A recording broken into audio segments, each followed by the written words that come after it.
Ude og omgås fodbolden på her. Fortæller, hvad man kan. Ja, kom nu bare igen. Dårlig dommer.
Det er jo igen, det er jo lidt anderledes bold, men den er meget færre. Når første styrer bold, så det tror jeg, du giver ret i.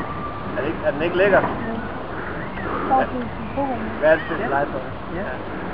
Fordi man kan rulle, men det er også fordi, at du har udviklet en masse tekniske ting, du kan jo se, når man rammer det.